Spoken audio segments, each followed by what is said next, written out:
Oh my God, Lilandra. I feel Aha, like Yes, called it. Lord. I feel like that should be the first thing we say. I Uh, called it. I'm not a Let's pop religious on the man. screen. Let's pop on the screen though for a quick second I here. know, I know. I'm trying to fix something over here. Oh, I see. Okay, okay. So while you fix it, ladies and There we go. gentlemen, introducing to the world. Actually, I wish we had her right now. I could do a little. I Simba know. situation. Simba But style. our Yeah. boy,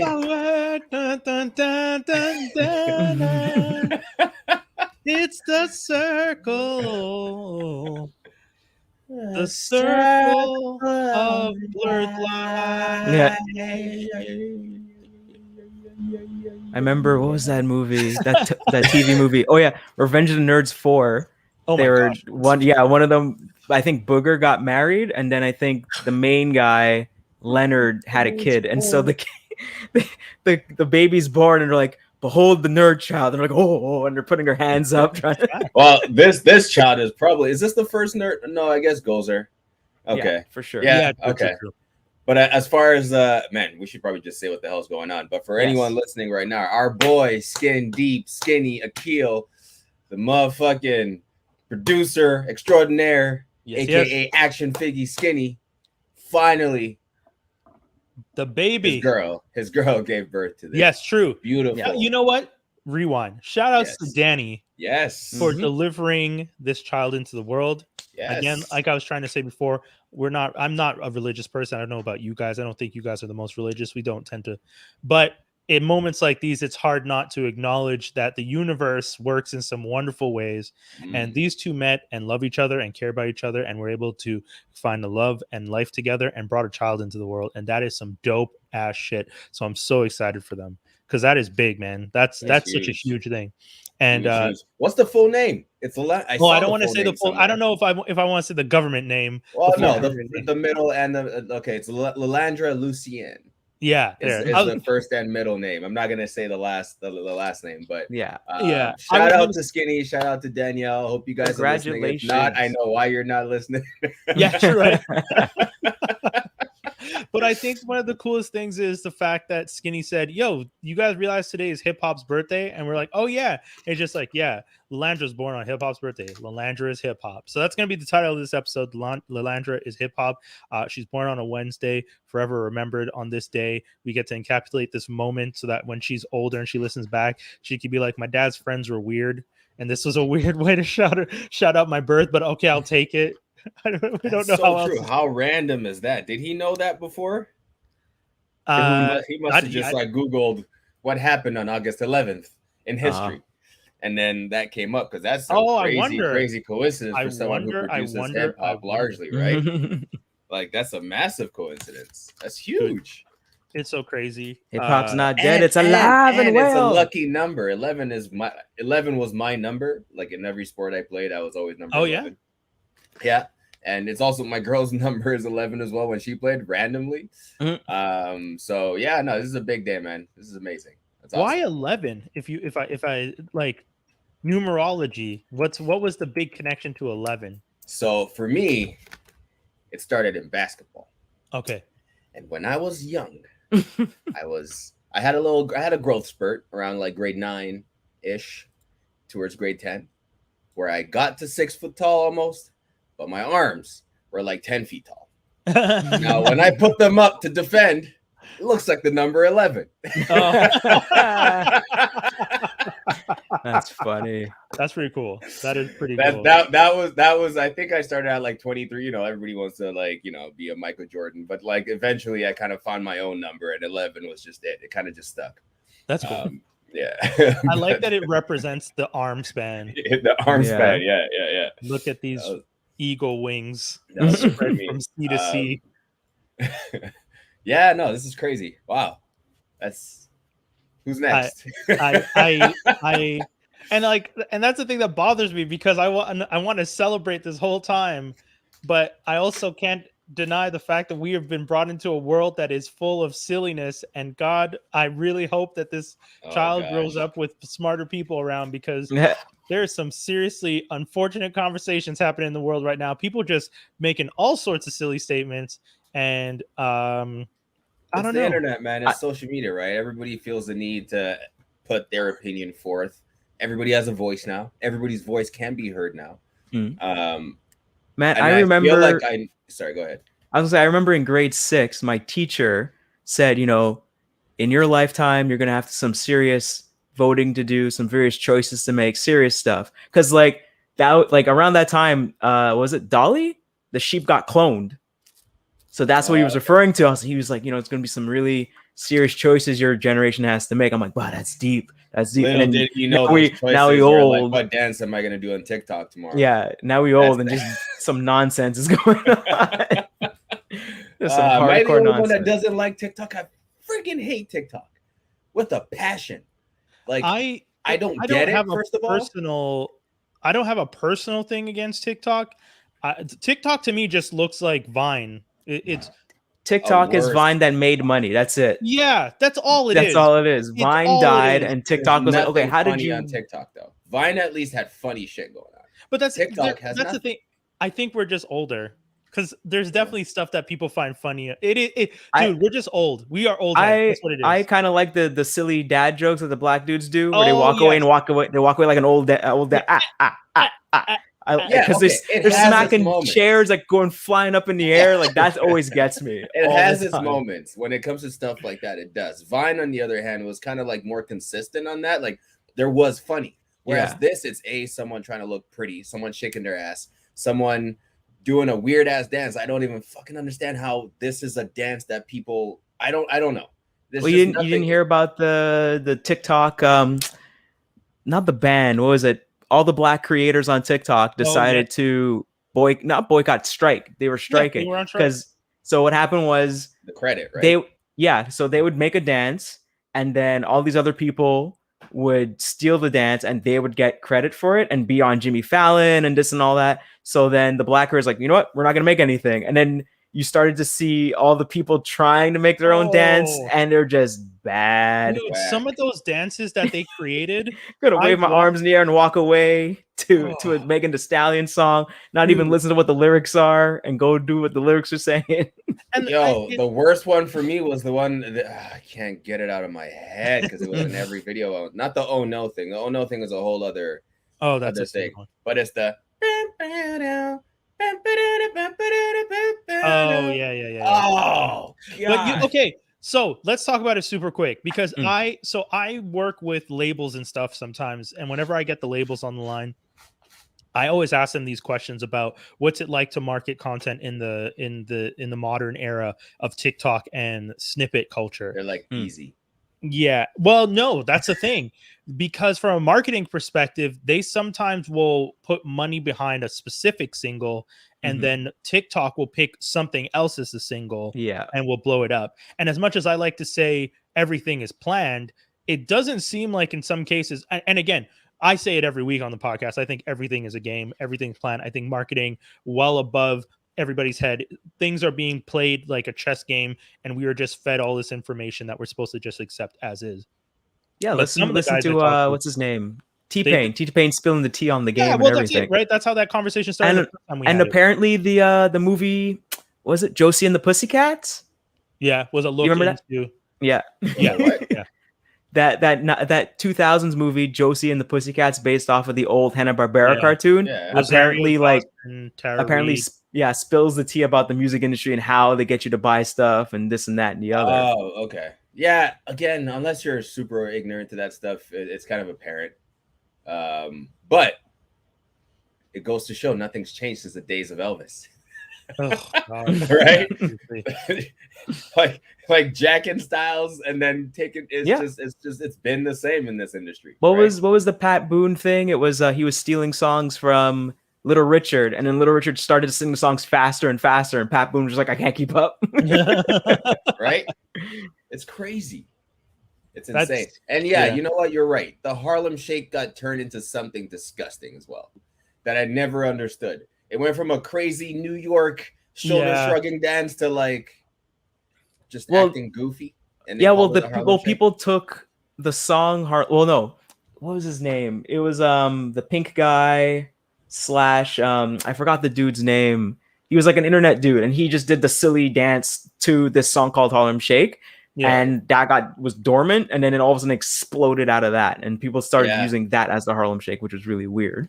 You know what? That's another thing too I've seen with certain guys or Dirty Frank, I think, who are like, I did this thing like 3 years ago. Frank. Nobody watched it, and then all of a sudden I wake up one day and it's like, it's the thing now, and it's blowing up. It's gone viral, and nobody really knows what the true source of the thing is, but they're all like hopping on this train. It's strange, man. It's strange how things catch on like that. That just make no sense. I wish one of my old things I did caught on. Like, please, someone. I just want music, and someone was watching one of our videos where we were talking about all this stuff, and they were leaving comments, and I was getting all the notifications.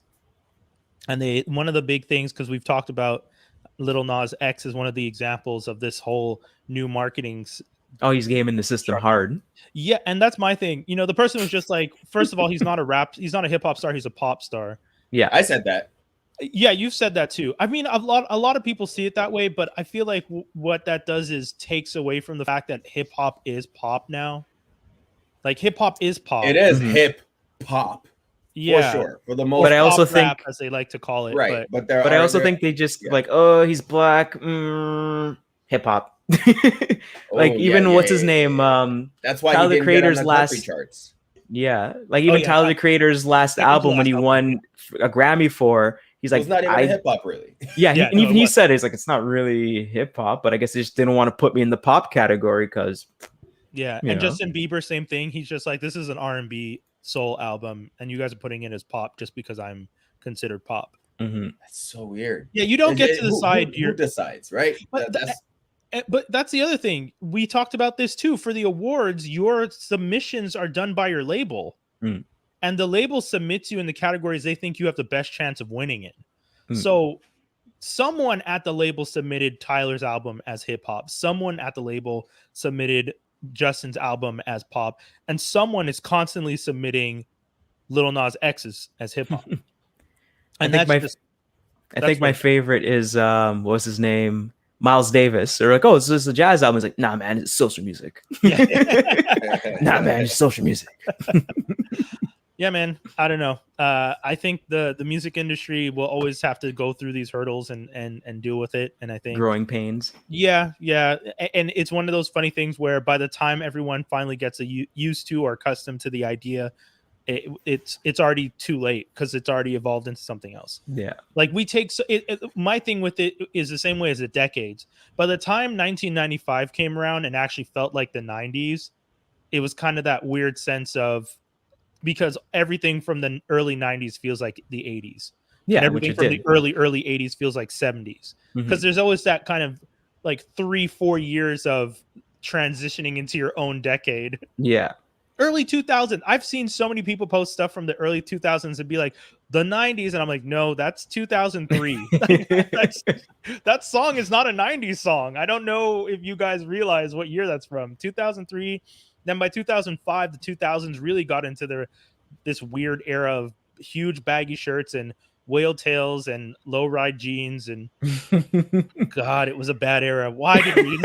What were we watching? It was painful when you looking back. I'm embarrassed for all of us. I mean, yeah, the baggy, like, okay, loose fitting is one thing. The extent that it was taken at a certain point, people were literally looking for quadruple. Was it Junko jeans?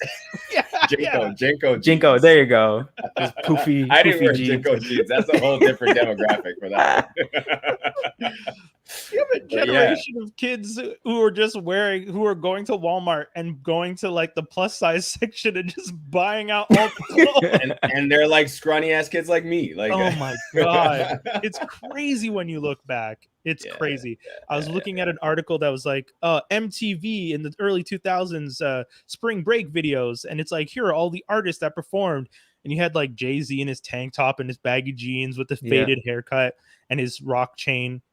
And then you look at Jay-Z now with the mini dreads that's been taking him a decade to grow, and the Basquiat dreads, I like to call them. Exactly true. He's definitely trying to got the suit on, looking sharp. It's just like, okay, you grew up, that's fair. Carmen Electra wearing a bikini with a belt. It's like, why are you wearing this belt over the? Yeah, some of those red carpet fashion back in the day was very questionable. But again, there's different extremes of that today too, right? Yeah, like those people, like there's some super questionable clothing options. I see a lot of people wear these today that I feel like 15 years from now they're gonna look back and go, "What the hell was I thinking?" Yeah. So I think it's always gonna have that weird progression for everyone. As you mature and you move away from that, you're gonna realize, holy crap! Like there's still people who wear baggy clothes today. Yeah, right? I still wear somewhat baggy clothes. Yeah, but we're not, again, loose fitting is one thing. Oh yeah, I bought my first pair of like skinny jeans. Not skinny jeans, but the sweats. You know how the sweats kind of like not the ones that kind of, they're not baggy. They taper at the bottom. They taper, yeah. Those are all these kind of sweats I wear. I just got my first pair. I've never worn them before. I tried them on, and I was just like, oh, okay, this just feels like the sweats I wore when I was a kid. It's just so that's the funny thing too. I wore not tight ass clothes, but I wore fitting clothes as a kid. Yeah, and it's at some point you start to try to define your own like identity, right? Yeah. Y'all were lucky. I was always a tiny kid, so my mom was like, I'm gonna size them up, make these clothes stretch, make them last longer. He'll grow into it. How long did she make you wear those clothes for? Until they fell apart, until until I actually outgrew them. I was gonna say same with me. I remember going to 10th grade wearing the same pants that I'd gotten in like 8th grade. I couldn't do that. And my socks were showing this much from my shoe because the pants were so high at this point, and it was embarrassing. And then I finally got my own job. I finally got a summer job, and I just went. I remember the back to school, grade 11, last year, and I was just like, "No, I'm buying a full new uniform set, all new clothes." It was just like, dude, it's gonna only need these for 1 year. You're never gonna wear them again. I was just like, nah, it's worth it. I don't want to look like a loser in my last year of high school. I gotta step it up a little. I got a job now. So funny. So funny thing is, I kind of blame my mom for me changing the way I dress. So I was a proper ass kid, bro. I wore the slacks and the shirt. Like I tucked in every shirt. I tucked in every shirt. I had my dude straight up till like grade 6 or 7, right? So then one day, a cousin of mine, like that I'd never I hadn't, when you meet new cousins, shows up at our place from Toronto, and we were in Montreal. Came down, and at some point during their visit, my mom's like, "Oh, your cousin's like, look what he's wearing. It looks nice, right? Yeah, this looks stylish." But he's wearing like baggy jeans and like a baggy like FUBU shirt or something. and from her saying that, it kind of made me feel like, oh, wait a second, am I not like cool enough? Like, is there something wrong with the way I'm dressing? And then you know what I mean? Your mom, she was the catalyst, 100%. That's cold. 100%. Yo, my mom doesn't think I'm cool. That's problematic. That's cold. She was 100% the catalyst. I never looked back since that day. Damn. I remember I was listening to Questlove's podcast. I'm like going through like the backlog. So I'm listening to like Jimmy Jam on it. And they were talking about how they used to dress back in the day. So they're always in like suits and hats. And it's like, well, look at our pictures from when we were kids. And it's the same thing, suits and hats. They always look sharp like that. I think the same thing was for, what's his name? Morris Day. Like when he was a kid, the mom would always dress him up super nice. And he pretty much looked like an old pimp, but he would go to church dressed like that. And all the women were like, oh, look how fancy he looks. Do you think that the way you dress as a kid when you were comfortable, when we go back to that as adults, it's because it reminds us of being comfortable when we were kids? Yeah, like, why am I all of a sudden into these comfortable sweats, tapered sweats, and all the geek tees I ever wanted to wear, wearing my caps. I even tried on a sweatshirt the other day with not a zip up or not a hoodie, just a sweatshirt. Yeah. Coton watté, as they say in Quebec, for all you kids out there. Trying on this coton watté, and I was just like, what the hell? I was just like, I remember when these used to be comfortable. Had the Wager one. I don't have that one. Wow. I think there's some truth to that. Like at some point, you go through this like self-discovery phase where like you're just trying to figure out where you fit in society, and like, are you the cool kid? Are you the nerdy kid? Are you the this kid? Are you the that kid? And that kind of some people figure it out early, like early in the 20s or whatever it is, like where they fit in. Some of us kind of a little later. It kind of like, there's a certain level of like self identity that comes with the way you dress, but later on when you're confident in yourself a little bit more, right? Confidence does play a big part in it. For me, I know I'm trying to have a lot less printed tees and more like plain stuff that I could just wear and look like an adult.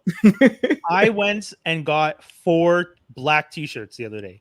Just black t-shirts, nothing on them. And I just remember thinking, why do I just want something this simple? I was just like, I don't want a design. I don't want no logo. I don't want anything on it. Just give me a black t-shirt that I can wear under stuff, that I can wear on its own. I just want to be comfortable. And then it makes me think of like when J. Cole was like, no chains, just no name brands. And I was like, pride is the devil. Yo, you just start getting to this sense of, I don't want to be selling anything for anybody. We wear these for the podcast, but at the end of the day, that's more promotion for the fact that I actually do watch Star Wars. 100%. You wear this for the podcast? I just have a ton of these, man. I gotta stop. No, I really do. Honestly, too much. Most of these I like to wear.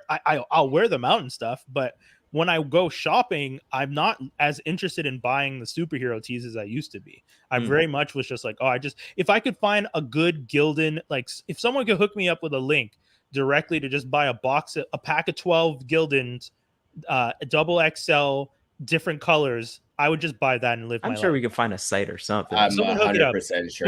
I personally rep the what was it? The Simons ones. Was it Le 31? Those ones are pretty good. Yeah. Those are pretty good. They did those probably in packs. The brightest color I have in my closet. I'm a straight like black, gray, like I'm on that color scale most of the time. Yeah, like Lee J said, all black everything. It's usually black or gray. Yeah. Sometimes white. But the problem with white t-shirts is unfortunately for a lot of us, and I include myself in this, the pit sweats. Oh yeah. I can't do white t-shirts all the time unless I know it's like a temporary wear and I'm going to the beach or something, and I'm not gonna have it on the whole time, right? Yeah. But for the most part, unfortunately. And you can only bleach them so much. And this is some old man shit we're talking about right now. But I feel like the people that listen to this show are adults too. And I feel like y'all feel the same way. You live the same lives we do. And if you don't, please hit us in the comments, because I would like to know, are we just wilding right now? Is this just us? Because I feel genuinely like the phase I'm going through, clothing wise, like I never liked suits. That was me. I don't feel that I feel comfortable in a suit. I don't feel like I look good in a suit, but I like comfortable clothes, and I just want to keep it simple, And I find it's funny that you say that this is the brightest shirt you have. I have a stack of clothes here. I just did laundry, bro. Oh,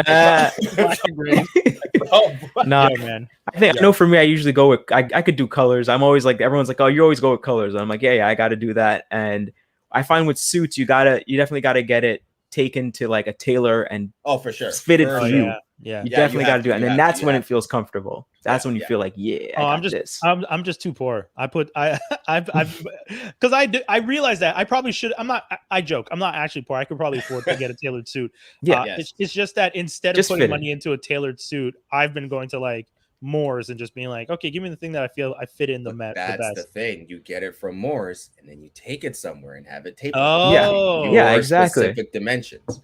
That's the secret right there. If you really want to like, and then if you go to one specific tailor that knows your size or knows your thing, or you could just write it down and bring it anywhere, and that's always a good thing to know. Okay. Again, grown-ass people shit, but we're talking about it. And also, I think for the whites, you could soak them in, what was it, OxyClean or something like that, or an equivalent. Got time for that, bro? Well, I'm the one that does the laundry, man. I gotta be on top of this. Why buy whites when you know you gotta do a separate load for whites? Just screw that. So true. That's true. I do laundry everything. Sometimes. We're only supposed to bring him in later, but I see that Q's already jumped in. Q, if you're cool to jump in, give me a thumbs up because I can see you right now. Perfect. Q says he's down to jump in. Q, how you doing? Do you have a brighter light or something that we can see? You know I'm the worst with light, man. Oh no. It's all good. For those of you who don't know, for those of you just tuning in, why am I saying that? Fucking Conan's podcast screwing my head because he always jokes about people tuning in the middle of a podcast. Oh yeah. But for those of you tuning in, we are sitting with Q the man from Bruh. It's a podcast, also an author. Which is pretty dope. We're really excited to ask you a few questions about that. We're going to be talking about the Suicide Squad in the next segment with you. No problem. But as an adult, Q, as a grown man, how do you feel your style has changed in the last as you got more comfortable with yourself? We were talking about the fact that we kind of found ourselves in monotone colors, a lot less graphic tees, stuff like that. Are we crazy? Are you on a similar wavelength as us? No, you're not crazy at all. I notice my style definitely changes as I get older, and I know that I'm the first guy to buy a $99 suit and then pay to get it tailored. Oh, yeah, there you go. Yeah, and that's what I do. And people think I got money when they see me in the suit. But exactly. See, there you go. That's the life hacks we're talking about. God that's damn, how you guys. gotta do it, man. Where were you guys 3 years ago when I was out there buying? If you don't want to go that crazy, Doc, all you have to do is go to maybe a Village de Valor, get a suit there, and then get that tailored down to you. Damn, you're talking about some next level savings. Yeah, okay, well, that one I don't know. I remember Jadena talked about that. What's his name? I'm not mad at the idea. I'm not what's his mad name at the too? idea. Jimmy Jam said they used to do that, and then people caught on to what they were doing when they're with the time. So they started, and he's like, "Well, all of our stock is gone now." Yeah, because then you also can go to one of those stores and buy something old and call it vintage. Yeah, that's what I was just gonna say. You end up having this vintage style look to you that others can't really recreate because it's where you're gonna. Those suits aren't even made en masse anymore. That's wild. I love that people are doing that. That's so smart. Or if you got people that are going to China to visit. Oh yeah. You just got to give them your sizes, man. They'll make you suit over there for $50. That's so true. Crates on crates. Textile industry crazy out there. Exactly. Yeah. Damn, I didn't think about that. So we're gonna get to a quick message. We're gonna come back and we're gonna talk about the Suicide Squad. If you guys have not seen it, we are warning you, spoilers, because we're not holding back. We're gonna be talking about that. Stay for the spoilers. Yes, yeah. You know what's true. Stay for the spoilers. Trust me, it is not gonna ruin the movie. For once. Yeah. Doc might have some positive things to say. Since when? I know. What? Who is this man? I call it fake. Two men with thought-provoking intellect, a rousing discussion with a hint of humor. He says this, I say that, with a host that... Bruh. It's a podcast. Welcome to another episode of Bruh's a Podcast, where every week we try to convince you why you shouldn't hate millennials. Join us as we talk about the Olympics. We're also going to talk about what happens when a husband and wife can't agree on what to do when having a child, and the good old switcheroo. We're going to learn about how the NBA got turned upside down by an NBA superstar, Russell Westbrook rumor. Fellas, how y'all doing today? Bong bong, bruh. It's a podcast. Q, what day can people check that out? What day do you guys release on? We air on Thursdays. We go live. Well, it posts on Thursdays. Okay. On what you go live on YouTube, Twitch? It's actually pre-recorded. Okay. And they're loaded onto Spotify every Thursday. Spotify, I'm supposed to know all this, but that's why I keep them young boys. They keep it. Well, I imagine it's if anything, you guys are probably on all podcast platforms because that's yes. Brian, your collection is kind of nice, man. Because last time you only saw me through the iPhone. You didn't get the IG. You didn't get to see the full collection. Yes, and this is nothing. Like our buddy who's usually here, Skinny. We just announced earlier you weren't here, but his daughter was born today. So again, shout out to him. Congratulations. Yeah, yes, but he has a even bigger collection than me. He doesn't have his behind him though. He has quite a few behind him, but like when he does his room tours and you see the whole collection, it's even nicer. You ever seen you Scrooge McDuck go into his vault and dive into the coins? That's him and his collection. His collection. Yeah. Nice. I have a decent one too. Yeah. Of what? What do you collect? All types of stuff, man. I anything from back in the day. I have I won't go into full detail, but I do have a Sword of Omens. Okay. With the cradle and everything. I'll send Brian a picture of it. People, I have to hide that when certain people are around. They try to steal it. And I have a Thor hammer that's signed by Stan Lee and Chris Hemsworth. Oh, okay. Yeah, I got some decent stuff. Oh, wow. That's dope. See, that's a real collection. So were you a Thundercats fan growing up? Is that why you was sort of omens? Yeah. Okay. Cool. Yeah. Cool. Love the Thundercats. We should ask you about did you watch Masters of the Universe? I watched the first episode. Okay. Oh, it wasn't bad. I was gonna say the face you made was like you look like a kid who just got given sour candy. Like it was okay, it was sweet, but I didn't like it. It wasn't bad, but I was like, wait, is this about Teela? What's going on here? I got really confused. I think someone else brought up the same point Dave. that it's not really about He-Man, it's about like his entourage for the most part. Damn, 2021. Well, I remember when that 2000s He-Man came out, and I was like, "This is really good. This is so cool." And no one was really repping for it. I'm like, "Why not? What happened? They gave you what you wanted, a new He-Man. It's not even He-Man 2029, which is the weird one that came out before that. Yep. You should take what you can get." I honestly I need to go back to that one because you've said this before, Jaws, and I never gave it a chance back in the day. And now that I've watched Masters of the Universe, if I do want a fix of He-Man stories, I feel like that show would give me more of that. Because I'm not mad at the Teela story. I think it was fun. I can see why some people were not the happiest with it, because if you grew up watching, it's kind of like a kid who grew up watching Jordan, and then someone comes back and it's like, oh, there's no Jordan in this one. You're just like, well, I don't really want to watch the Bulls without Jordan, and that's why the Bulls kind of fell apart. Well, I mean, like, remember, if you go back and watch the original He-Man with your adult brain. Oh, yeah. No. Any of those. Dude, G.I. Joe with your adult brain is one of the most difficult shows I've ever watched in my life. It's just...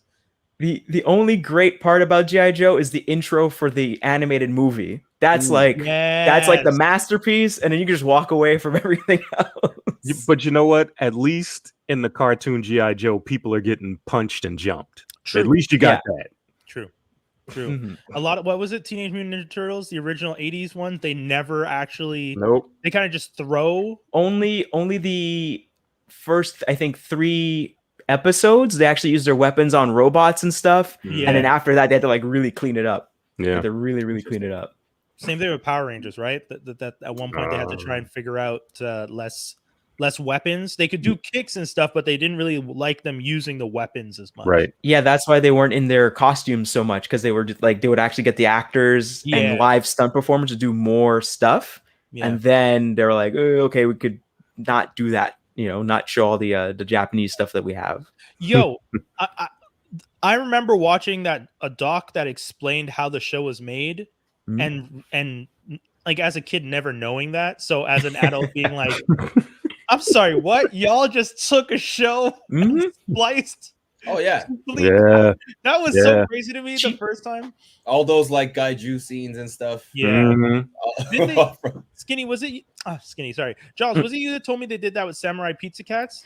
Yeah, so with Samurai Pizza Cats, they got the show. Yeah. They didn't get the scripts.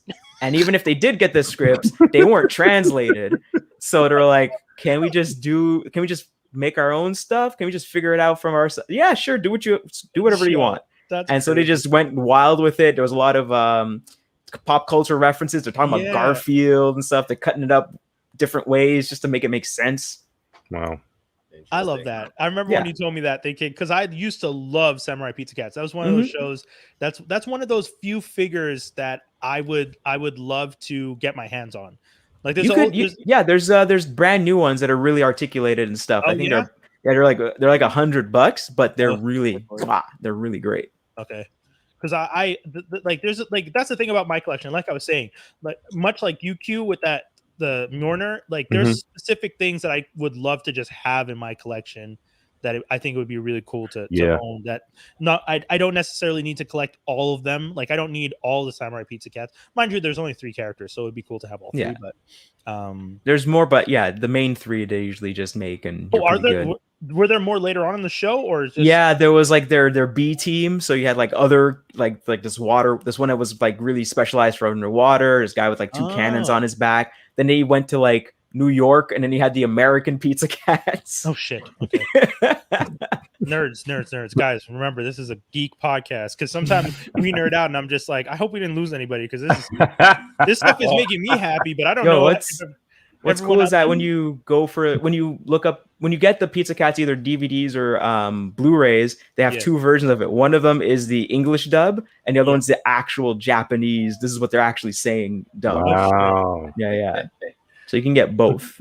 Okay, I'm down. Oh man, guys, it's about that time. You've been waiting for it. The world waited for it. And god damn it, that bastard James Gunn kind of figured out how to do it. We're going to be talking about the Suicide Squad. Suicide Squad. And we want to once again remind people, spoilers, and hopefully you guys will stick around, because we're still going to have fun talking about it. And I think you guys, hey, I'm not going to insult the movie for once, and that is a big because I like you guys know, this man's an imposter. My bar for I've said it before and I'll say it again. As fans now in the world for geek culture, we are at a point where we can demand better from the writers and creators of the content in our culture, and we've been getting it slowly but surely. But we've been getting it, and the Suicide Squad, because of DCEU, and whether or not this is DCEU connected, blah blah blah, because of the DCEU, I had absolutely no faith going into this. None whatsoever. I expected very low bar, lowest of low. What were the movies before this one that came out? Wonder Woman 86, 84, and then was there any other ones, or just that was like the last one that came out? I think Wonder Woman 84 is the last one. I think you're right. Yeah. Oh well, I mean, we got Snyder Cut. Right. That don't count. You literally made a new movie by bringing back everybody to film more parts. Yeah. So he did produce on this, or was he? Snyder's little pinky is in every little pot over there. Every writer's quill has to have ink that's been dipped by Snyder's finger, and it's so damn annoying. So, do you think? Before we get into it, do you think you were influenced in your like for this movie by the fact that it's James Gunn at the helm? No, not at all. Well, oh, sorry. Are you asking me? You're asking all of us? I was asking you, but I guess I can. Yeah, I'll pass it on to you guys, because for me, Gunn does not equal good. I like James Gunn's films, but I didn't think he translated to automatically making a good movie, especially because in my head, I thought he was just going to have an uphill battle with the fact that he's done well with an ensemble cast before was going to put the weight of the world on his shoulder, because the expectation is you've been able to do this before. You better be able to recreate that again. And I was just like, that's a lot of pressure. What if he doesn't do it? He might. It is a lot of pressure. And I think that might have been why he was able to make this a good enough movie, so it doesn't ruin his next foray into the with the third Suicide Squad, right? Sorry, the third Guardians of the Galaxy. Yeah, because if you had failed here, might have marred that a little bit, I think. Yeah, for sure. And this isn't really a direct sequel, but it does reference the original team, and we do see, spoiler alert, we do see 2 members of the original team, so we know everybody else didn't make it. Well, but I do want to ask Q and Jaws, for you guys with the James Gunn, what were your thoughts going into the movie, knowing that James Gunn was at the helm? You can go first, Q. Okay. I didn't really have any expectations for this movie. Okay. My brother likes to make fun of me because every time I'm a big Batman guy. I have everything Batman, and to the point where it's kind of ridiculous. And every time a DC movie comes out, I get all excited. This is the one. This is the one that's going to turn it around. And then the same thing happens every time. It's like Charlie Brown trying to kick the football. So, so this time DC is the worst Lucy ever. Yeah. I just said, you know what? I'm going to go into this with 0 expectations and just hope that it's halfway decent enough that I'm not annoyed when I come away from it. Yeah. How horrible is that of an expectation? You know what I mean? Like you're going into a movie knowing you could possibly be disappointed and trying to prep yourself for disappointment before you go in so you don't walk out disappointed. Wait, you see? I'm giving somebody money so they hopefully don't disappoint me. See what I mean? Man, I don't want that gig. That's why I'm like, the movie was good. Okay. Wait, hold on. That makes me think. Was the movie actually good, or is it that we all? Because we just all said it. I'm like, listen, DC set the bar so low that James Gunn could have walked out there and said, "Ta-da!" We would have been like, "Oh shit, this might be interesting." I can't wait for the sequel. Like, James Gunn does it again. I mean, I'm the idiot that had 20 people go to see Batman v Superman, and everybody had to wear something that was Batman, and we did dinner first, and then I'm sitting in the movie theater and I feel everybody looking at me the whole time. Oh no, just rows of eyes, just all looking down the aisle like this, like, really? You seeing the same thing, right? This is the same dressed up like this for this. You probably grabbed your hoodie and zipped it up. Like, yeah, I can't believe he just said Martha and zipped up your hoodie. That Martha thing is one of the low points of my life, man. Do you have one of those hoodies you can just zip it up all the way so no one can see you? Oh man, best invention ever, just to hide your face. Just wowzers. Oh my god. What about you, Jaws? What about you before we move on? I did not complete the assignment, but I'm here anyway. I showed up to class anyway. Oh, sweet. That's fair. But just James Gunn in general, I dig him. I dig that he does a lot of weird and different stuff. I dig that he took a F tier team that no one knew in Marvel, and all of a sudden people care about Rocket Raccoon. All of a sudden people are going out there and getting raccoons as pets. Like crazy people, and he's like, "Don't do that." So, like, I heard he was on Jimmy Kimmel, and he said the reason, like, we're gonna get into this later. He made a rat character because he's like, rats are actually really good pets because they're actually smart. You can train them. Was he when he was on there with John Cena? Yeah, John Cena and Margot Robbie, and John Cena comes out dressed like he's still at work. He wore it everywhere. Still dressed like he came out of work, and no one told him, like, you're done. Your shift ended like a month ago, and he's like, nah. Well, speaking of which, he's filming the series, right? Yeah, that was. I think that was the main point. Implant it in your head as much as possible. Oh yeah, they're working hard to. Funny enough, I don't think they actually have to work that hard to market the show, The Peacemaker, for HBO Max. For anyone who didn't know. They signed on. James Gunn is going to be writing and directing the episodes. John Cena is going to be starring in it. And I don't even think they have to market as hard as they are. Cena is a relatively popular name. The movie came out. That's already huge promotion. The movie's getting good reviews, even bigger promotion. And then if you see the film, spoiler, that post-credit scene is one of the smoothest nods to a sequel, quote unquote, not sequel, but to another project. Like the way they did that, I was just like, kudos. That because that wasn't over the top, it wasn't aggressive, and having he took a Marvel, like he brought the Marvel. Yeah, and he did it well too. It wasn't like he didn't hammer it over your head. Those two actors, Steve Agee and Nicole, the woman, the partner, the fact that they had pretty predominant roles in the film. Kind of, they're still side characters, but they still had a lot more speaking roles than a lot more lines than I expected. And then to realize that that's because they're being set up to be part of the Peacemaker series. And they even say, like, oh, her punishment to us is putting us in charge of this project. They almost had as much screen time as Waller. Yes, I would say they did have as much screen time as Waller. Yeah. I don't think she has that many more scenes than those two, or probably not. Especially those two, because you do see the other black woman with glasses who does what she does to Waller at one point, and the other girl in the office. But those two, the guy with glasses and the woman, the blonde woman, do a lot of the talking, and a lot of like, so and so is deceased. This character is running away. This blah blah blah blah blah.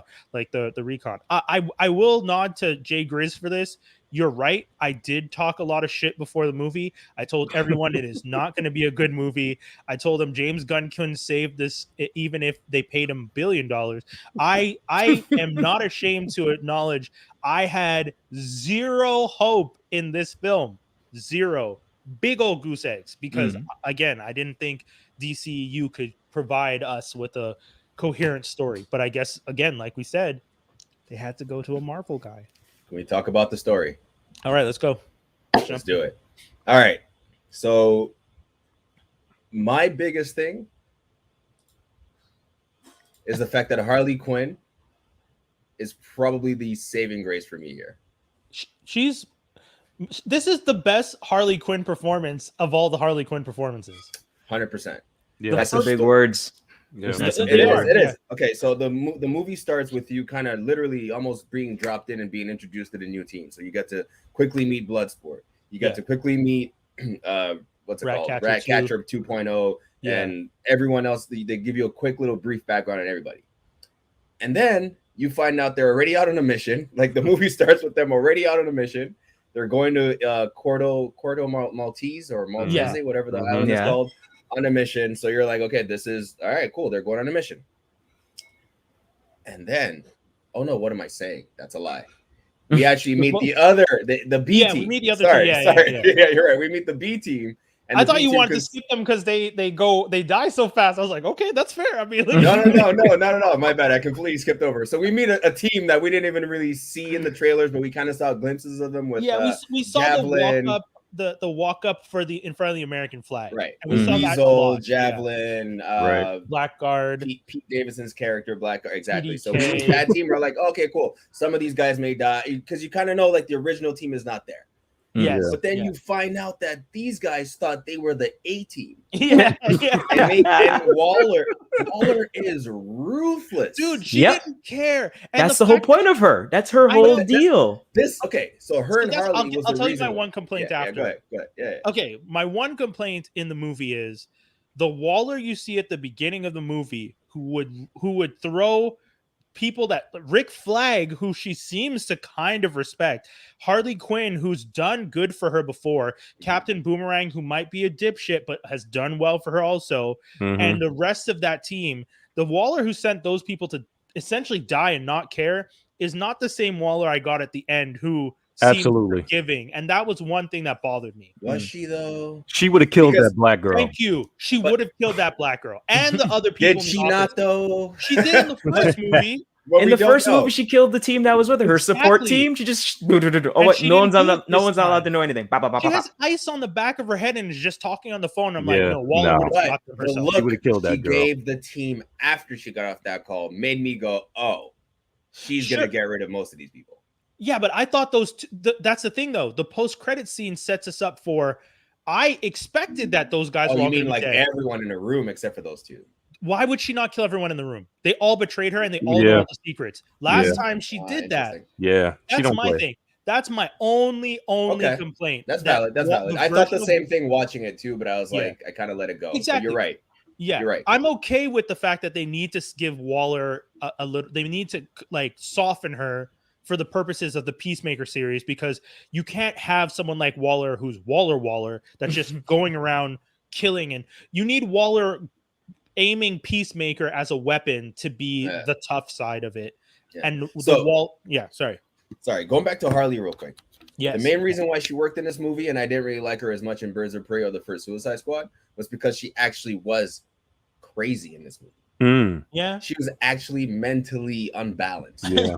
To the point where like things are happening around her and she's just in her own world. She's still interacting with the world around her, but she's still like she's so absent-minded but present at the same time. Does that make sense? Yes. The thing on the roof, for example, where everyone is talking and Harley goes, they're just like, if you do this, you're dead. If you do this, you're dead. And then she goes, what does she say to him? If you have personalized license plates. Yeah. Oh yeah. and then they go through another round of threatening thinker, and then she just walks behind. She goes, "I'm walking in the background," and you're like, "What is going on?" I was like, "Yes, that's it. Like, stick to this. We don't care about the sexy trying to look good. Like, no, just be Harley, be crazy." And this was well. I think James probably like gave her those notes, like, "You're doing well. We like the accents. Tone the accent down a little bit," which she did.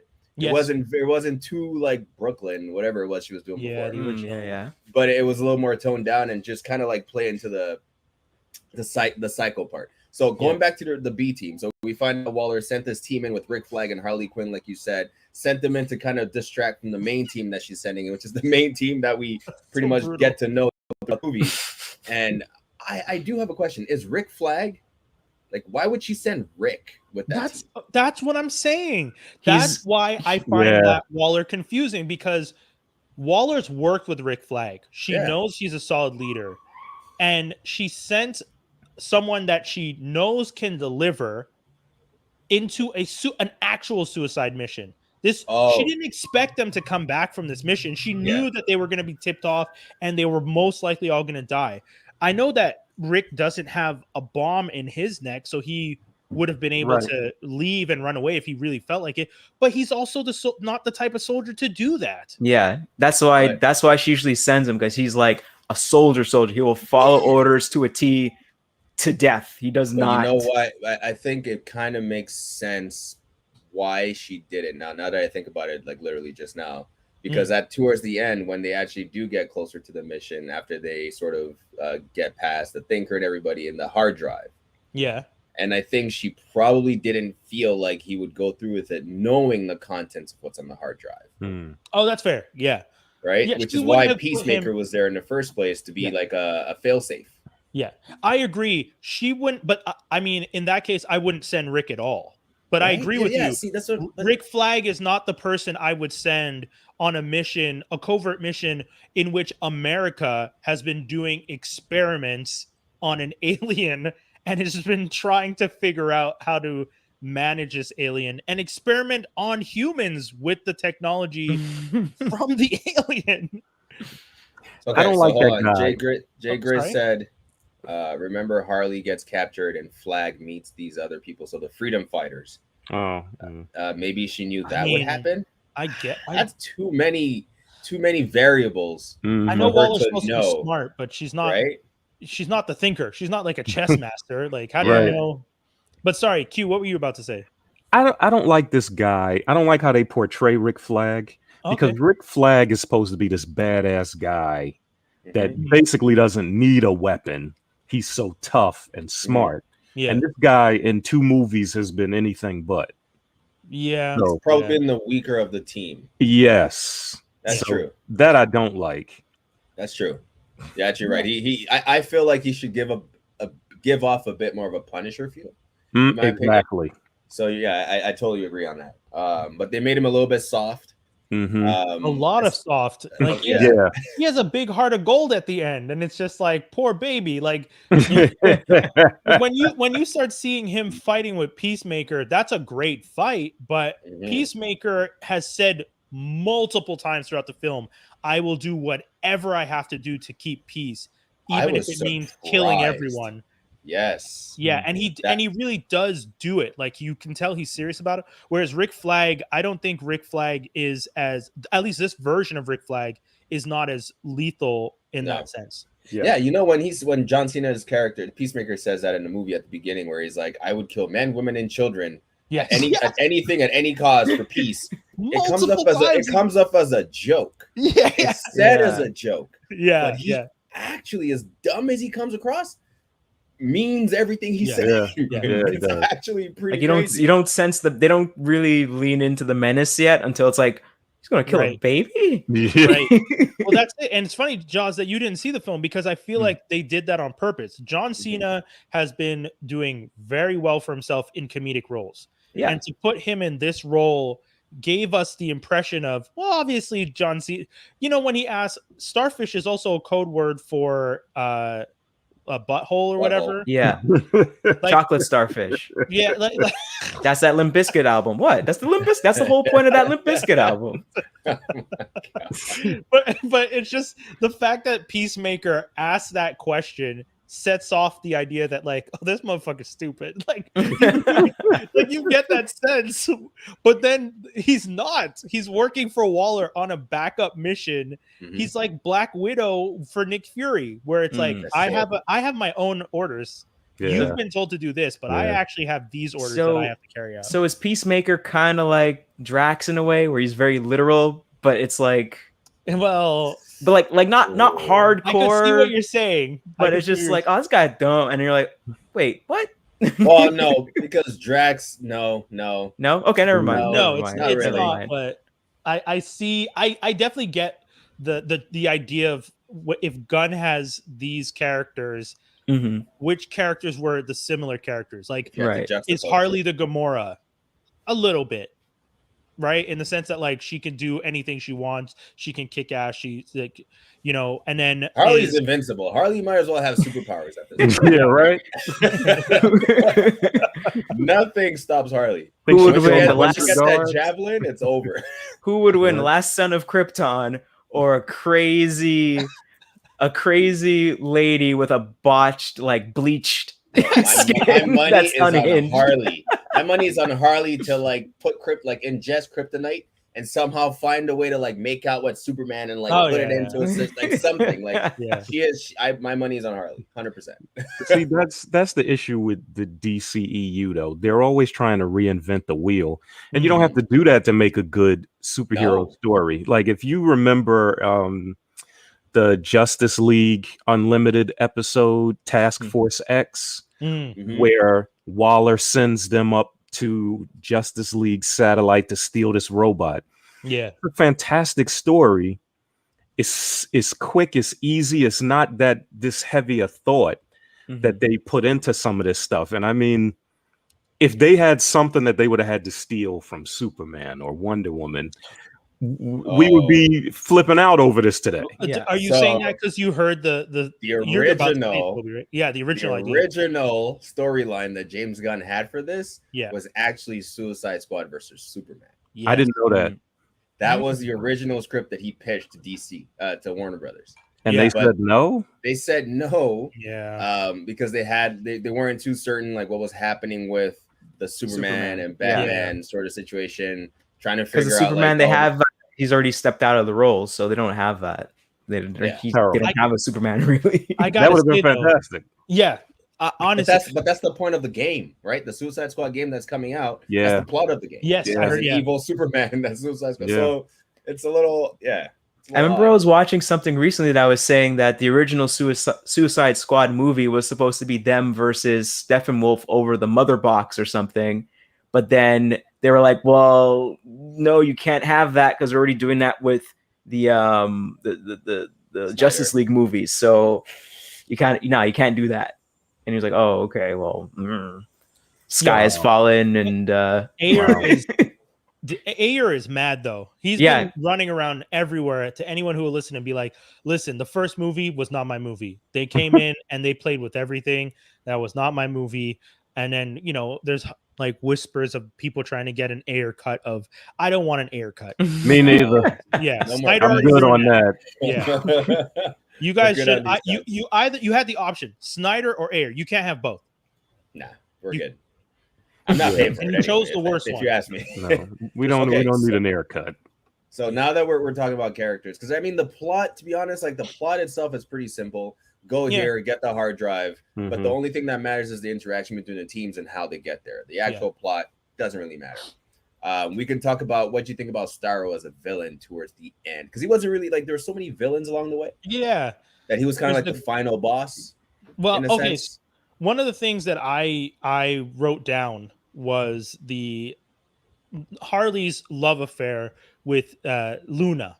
The president. Gabriel, I say Gabriel Luna, but that's but whatever the guy Luna. So I like the way they set up that Harley gets captured and then the president, and I definitely like the fact that, because this is a nod to, I feel like, the Harley Quinn cartoon, where Harley Quinn represents anti-American mentality and anti-establishment, anti-authoritarian. Like she's the representation of anarchy. Has this world tour romance with the dude one moment, and then for the second or third time in that movie, someone talks about killing kids which is again, it's kind of heavy that kept coming up. But Peacemaker said it. Peacemaker said it. Someone else said it. Weasel killed 27 children. Right, that's true. That sounds like a Chekhov's gun. That sounds like they're setting up for something. That's like what's his name? Quentin Tarantino, when he puts a bang somewhere, and then that means someone's gonna get shot like quickly. Yeah, you're right. I think Weasel was the one we found out about first, then John Cena, and then the leader of Walter Cortez. And then when she says, when your taste in men is as bad as mine, they don't just go away quietly. They slash your tires, they kill your dog, and tell you that the music you like ain't real music at all. And all that cruelty tears you apart after a while. That scene where they humanized Harley's complete insanity was one of the nicest, because it's like you said, she has this great day with the guy. They do all this stuff. She eats all she wants, pictures of her laughing. And then the guy is staring out the window and he starts going on his silly, like, villain speech. We'll take over America, whatever. Yeah, we can join together. You can marry me. You could blah, blah. And he's not facing her. And the whole time I was thinking, why, dude, don't turn your back on Harley Quinn. Never. Yeah. I don't care how much you think you have her in love. She's not to be trusted. And I like that the reason she kills him is not because she's just Harley Quinn and she needs to escape. It's because killing children is a red flag. And I was just like, yes, straight up, Harley. She actually learned from her relationship with the Joker. Yeah. Do not fall for the cycles. Like, learn to see the red flags. And you're right. I wasn't expecting, that was probably one of the bigger twists for me. I wasn't expecting that from Harley. The only nod to potentially this movie, one of the only nods to potentially this movie being connected to the DCEU, is the fact that she mentions slashed tires and killed her dogs, in which it makes me wonder, because she has the hyenas at the end of the Birds of Prey film.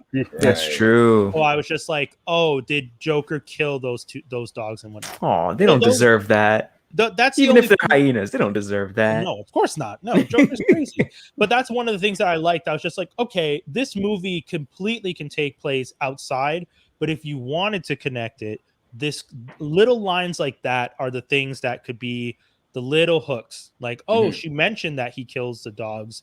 That she mentioned that her ex does this, and this. I think for me, what connected it the most was Captain Boomerang being there. Yeah, that's true. Yeah, because I was like, oh, okay, now we know that the other team did exist, but now we know they don't exist anymore. and only her and Boomerang have made it through whatever missions, and they're best friends. They're best friends. Yeah, they're buddies. I love that they have their little laughs together on the plane. And it's like, she's like, I'm Boomy. Don't go trying to scare them. I'm like, oh my God, this is so silly. Yeah, that's pretty good. It was funny. It was well done. Who was everybody's favorite character? Q, let's start with you. Definitely King Shark. Yes. Okay. Sly Stallone. Yeah. Oh my God! Really? Yeah. Sly Stallone was doing. Sly Stallone was King Shark. God damn it! I hate Sly these days. Oh, you didn't notice that? I didn't realize it was him. He's just been running around being a little too conservative for my blood, but he did a damn good job, so I can't be mad. But wait. Okay, I guess I'm on the opposite side here. I didn't really enjoy King Shark as much, to be honest. No. I thought so. I got the hype. It was a hype behind him a little. It was a little much. Well, okay. I think kind of. Oh, go on. Sorry. Who did I what? I was asking Q. Why did you like King Shark? Because I can say after why I liked it. He wasn't over the top with the comic relief, but he was funny. Yeah. His quips were good. It was a different type of character. He had the shorts on. Yeah. He was violent, but you felt for him. So they accomplished the goal of what they were going for. True. So it could have gone sideways. You're right. Yeah. It's difficult. It's difficult to make a lovable Hulk type character, like an unhinged bulk Hulk character, like one who will literally rip people in half is usually not someone that when a building, after he's ripped someone in half in front of you, a building falls on him and you're like, oh, I hope he's okay. Exactly. Exactly. Because remember, Yeah, he tried to eat the woman in the beginning, the rat catcher. Yes, That's yes. true. You're right. You're right. At the beginning, while they were sleeping in the jungle, and he wakes up in the middle of the night because he's hungry, and he's just like, and then Sebastian the rat ran up to Bloodsport, and is like, help her, he's gonna eat her. And you know what? In typical white woman fashion, at the end of the movie, she's sleeping on his shoulder. Like That's so true. That's so true. Well, Sebastian was sleeping on Idris Elba's lap, so I don't know what that means. Right. Obviously, we find out Bloodsport has a rat phobia in this movie, so that there was a little bit of humor with Bloodsport there too. That was one of the things I liked about Waller's team, like the fact that they do not do any research.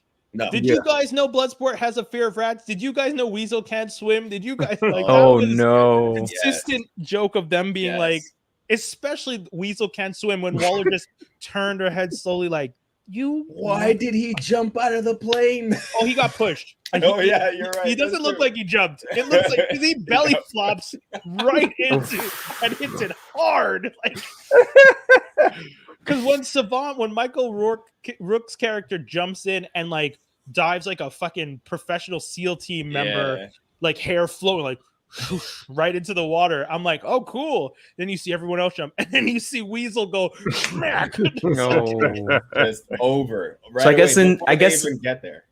I guess in this movie they don't do like the whole drop down, like, oh, this is this character, his name is this is what they like.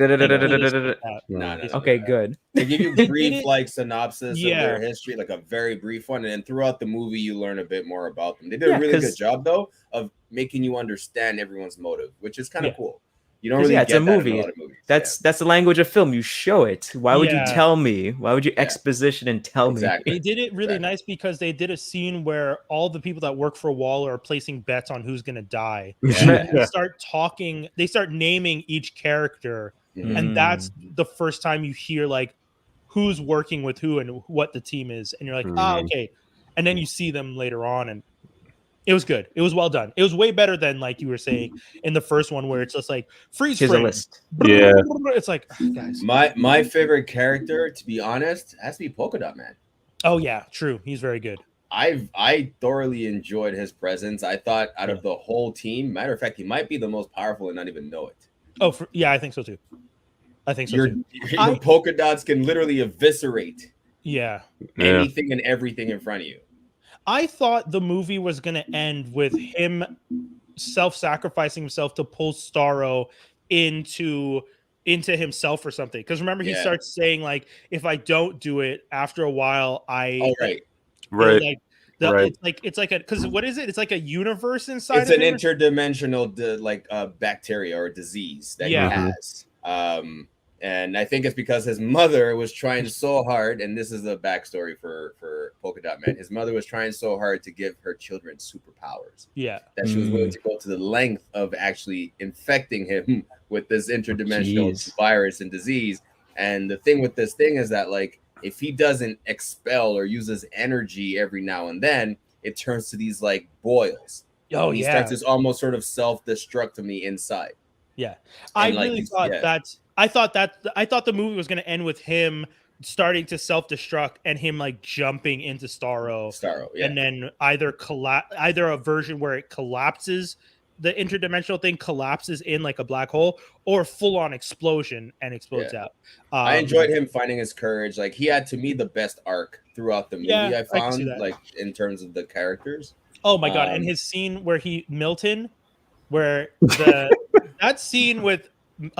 Guys, you know what? I changed my answer. Milton was my favorite. Calling an audible. Milton is the bus driver that Braga, who is the freedom fighter that's friends with Flag, that's who she has tried to sneak them into the city. And then after he helps them and all this stuff, they actually go on their mission to blow up Jotunheim, and for some reason Milton is still with them, and only Polka Dot Man remembers that Milton's with them, because Bloodsport, who I really thought would have remembered, who was supposed to be the leader of the team, by the way. We haven't even talked about Idris, who does an excellent job, but I really thought when he said when they're both discussing who's Milton, and he says Milton was still with us, I was like, damn, dude. I mean, I expected from Harley because Harley's crazy. That's the joke. Yeah, that's what you said earlier. Harley is insane, so it makes sense that Harley's like, who's Milton? But the fact that Blood is like, he was still with us, like, dude, you did not notice I was next to you. Bloodsport's like, but why was he still? Why was he still with us? What was he expecting to do? What was he expecting to do? Helping. Oh, that man was like so sad. He's just like, he's been helping us this whole time. It's just like, why? We didn't really. Yeah, for real. Milton was planting C4, and he was like there. He was there. He was present. Yo, so Milton good. was. Yeah, Milton is like a low-key character that you're just like, man, that was so well done. You know what's funny is it's only when they said that I realized, oh yeah, why is he there? I think why was he still there? I just figured he was helping because he's a freedom fighter. Like instead of staying, he wasn't really though. He was the bus driver for the freedom fighters. I'm gonna show them my worth. I'm gonna show them, like, I can help out, and like, you were there the whole time. Yeah, just scroll that picture out a little bit more. I'm right in the corner. If you have to pan out the picture to see him on the They're side, planting C4 on the ground. So good. I think if I had to pick my favorite scene in the movie, was when they thought they had to rescue Rick Flag from the army. Oh yes, and they're going into the camp. Freaking Harley trick shots and like not Harley, but Bloodsport, Peacemaker, everyone just destroying the army. You're like, yo, they're about to really rescue him. And then they cut to Rick Flag, and he's just chilling there inside the hut with a cup of tea, talking to the lady, the leader of the freedom fighters. And then they find out that, oh crap, this wasn't the army at all. They were just eviscerated. This was the freedom fighters. That was rough. But I will say that was the best way to establish that Peacemaker. One, it actually made me take Peacemaker seriously because. Oh, him and Bloodsport's little like back and forth. Yeah, because until that point, I just thought of Peacemaker as a joke. Like he's there, he's muscle, he's not as strong as King Shark, he's not as good a shot as Bloodsport, but he's there. And I was just like, okay. No, that's not true. What? Because at the beginning, they said when Waller got Bloodsport to sign on him. And then she's just introducing him to the rest of the team, and then she literally uses the same description she's gave for Bloodsport. For Peacemaker, and Bloodsport's like, but then why do you need me if he does the same thing as me? Yeah. Again, even as we're saying that, it sounded comedic. I thought it was like more of the joke of John Cena's character is going to be comedic. Oh, I will do peace. I'll make peace at no matter what cost. I'll kill children. We laughed. He's the same skill sets as me. We laughed. And then you get to that scene where I'm like, okay, what's Peacemaker going to do? And then Peacemaker starts doing trick shots on par with Bloodsport. And even Bloodsport, and that's the thing that made me realize they weren't playing. At the end of their interaction, they say something to each other, and Bloodsport says what he says, and Peacemaker replies with, like, what? But it doesn't matter unless it looks cool. Something like that. Yeah. They were going like back and forth on like quips. And then Peacemaker was like, actually, it doesn't matter as long as it looks cool. And Bloodsport was like, oh yeah. Damn, you're right. It was like a weird like mutual like respect at the end of it there. Exactly, because I don't think Bloodsport gave a fuck about this dude until that moment. But after he did all that stuff, after he did even the shot where he shoots over without looking and he's just like non-lethal doesn't count, he's just like explosive round, and then the guy blows up, you're like, oh shit, like that's when he said the thing. Yeah. So you start to realize, and those were the types of scenes, because that is one of the best scenes, the way that the whole way it's shot, the way they take out everyone, the man, everything, rat catch, all of it. Peacemaker uses smaller bullets though. Funny thing about that is how Bloodsport uses that again, that little bit of information that Peacemaker gave him, and that's why he's probably the leader and the smarter one of the crew, is what he uses to kind of take down Peacemaker at the end when Peacemaker kind of turns on the team. Right. Yeah. That was cool. I honestly, Sorry, Q, you were about to say? Was I the only one that noticed Mantis in that movie? I saw her too on stage, right? Dude, how are you gonna have her show up and not do anything? I was so confused as to why you have Palm, what's her name? Palm Keefe. Yeah. Clementif or something. Shout out, she's French Palm Canadian, by the Clementif. way. For those of you who don't know, she's from Quebec, which is always such a fun thing, little trivia. But yeah, she's in the movie, and I really thought if they showed her, we were gonna get a scene. No, she's just a singer in a like a bar. It was so brief. It was really random. You're just like, wait, was that? And then it's over.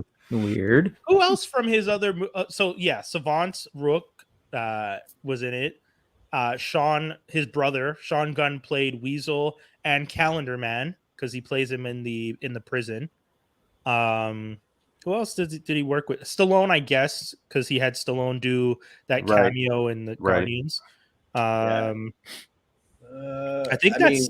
Are we talking cameos? Yeah, I guess cameo wise, there wasn't that many. Flula Borg might have as well been a cameo because, like, true. As Javelin. But I'm not talking cameos only. I'm talking about people that Gunn has used and brought before. Yeah, because Palm is definitely a cameo, but a nod to the fact that Gunn has used her before.